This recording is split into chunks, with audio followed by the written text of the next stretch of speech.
Okey, seterusnya kita akan belajar tentang faktor-faktor yang mempengaruhi kadar keterlarutan.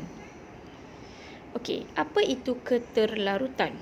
Keterlarutan ialah kuantiti maksimum zat terlarut yang larut dalam pelarut pada suhu dan isi padu tertentu. Okey, keterlarutan biasanya akan diukur dalam unit gram per 100 ml. Okey, kita ambil contoh dalam tabel yang kamu boleh nampak dalam slide ini. Kita ada 3 jenis zat terlarut pada suhu yang berbeza. Okey, zat terlarut pertama adalah natrium klorida. Zat terlarut kedua adalah kalium nitrat dan zat terlarut ketiga adalah kalsium bikarbonat. Okey, kita rujuk kepada suhu 100 darjah Celsius. Natrium klorida kadar keterlarutannya adalah 39, manakala kalium nitrat adalah 240, manakala kalsium bikarbonat adalah 18.4.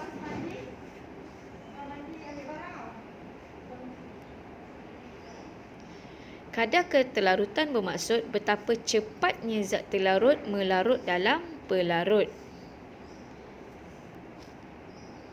Semakin cepat zat terlarut melarut, semakin tinggi kadar keterlarutannya. Kadar keterlarutan zat terlarut akan bertambah jika yang pertama, suhu pelarut bertambah. Yang kedua, kadar kacauan bertambah. Yang ketiga adalah saiz zat terlarut berkurang. Okey, seterusnya kita boleh rujuk peta buih mengenai faktor yang mempengaruhi kadar keterlarutan. Okey, faktor pertama adalah suhu pelarut. Faktor kedua adalah kadar kacauan. Faktor ketiga adalah saiz zat terlarut. Okey, kita rujuk kepada soalan Masteri PT3. Okey, soalan 3. Ibu Ellie ialah seorang penjaja makanan. Ellie selalu membantu ibunya menyediakan air gula yang akan digunakan untuk membuat minuman. Soalan A, apakah pelarut yang digunakan untuk menyediakan air gula? Soalan B, bagaimanakah Ellie menyediakan air gula dengan lebih cepat? Okey, jawapan bagi A adalah air. Air adalah pelarut. Bagi soalan B, mengacau larutan. Yang kedua, meningkatkan suhu iaitu menggunakan air panas atau memanaskan larutan gula. Ataupun jawapan ketiga, menggunakan gula halus. Hal ini kerana saiz butir-butir gula lebih kecil yang akan mempercepatkan kadar keterlarutan.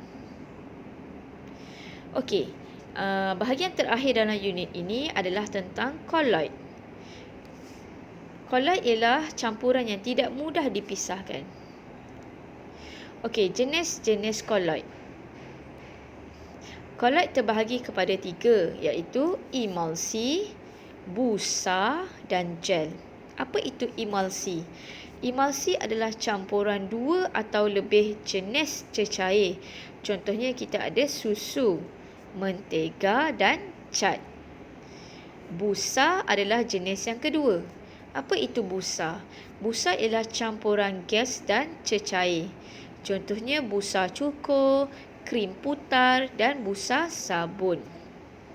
Jenis kolloid ketiga adalah gel, iaitu campuran cecair dan pepejal. Sebagai contoh, jeli, gel rambut dan gel kulit ataupun lotion. Okey, air sebagai pelarut semester. Air ialah pelarut semester kerana boleh melarutkan pelbagai jenis bahan.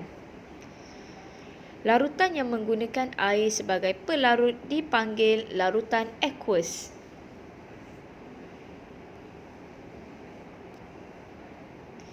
Air melarutkan oksigen untuk respirasi hidupan akuatik. Air juga dapat melarutkan asid dan alkali dalam industri farmaseutical. Air dapat melarutkan deterjen dan pelbagai jenis kotoran. Air juga dapat melarutkan nutrien dan pestisida supaya dapat diserap oleh tumbuhan. Di samping itu, air akan melarutkan bahan dalam makanan dan minuman. Air juga dapat melarutkan perisa dan pewarna dalam industri pembuatan makanan. Sebab itulah kita boleh panggil air sebagai pelarut semesta kerana air boleh melarutkan hampir ke semua bahan.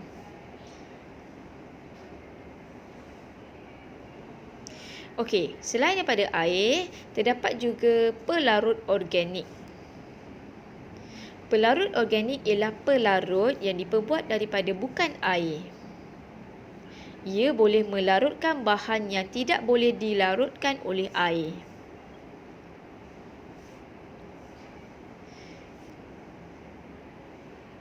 Sebagai contoh, kita ada kloroform. Kloroform ni dapat melarutkan alkaloid dalam biji popi semasa pengekstrakan morfin. Contoh kedua adalah turpentin. Turpentin ni dapat mencairkan cat yang pekat. Spirit bermetil ialah pelarut organik yang dapat melarutkan shellac yang pekat. Alkohol juga adalah sejenis pelarut organik kerana alkohol dapat melarutkan iodin untuk membuat antiseptik. Ether juga merupakan pelarut organik kerana dapat melarutkan minyak untuk membuat minyak wangi. Aseton dapat melarutkan resin dalam varnis kuku. Etil asetat dapat melarutkan bahan perekat. Kerosin dapat melarutkan gris dan minyak hitam.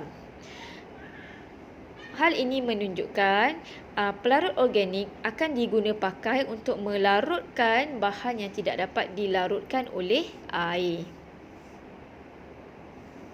Okey, kita rujuk kepada soalan. Soalan keempat. Rajah di bawah menunjukkan 4 helai kemeja T dengan kotoran yang berbeza. Pilih baju yang kotorannya tidak boleh ditanggalkan dengan alkohol. Okey, baju A kotorannya adalah cat, baju B kotorannya adalah iodin, baju C adalah kotorannya shellac dan baju D kotorannya adalah kanji. Okey, jawapannya adalah D. D kerana alkohol adalah sejenis pelarut organik. Oleh itu, alkohol dapat melarutkan cat, iodin dan shellac. Manakala kanji pula dapat dilarutkan dengan menggunakan air tetapi tidak boleh ditanggalkan dengan menggunakan alkohol.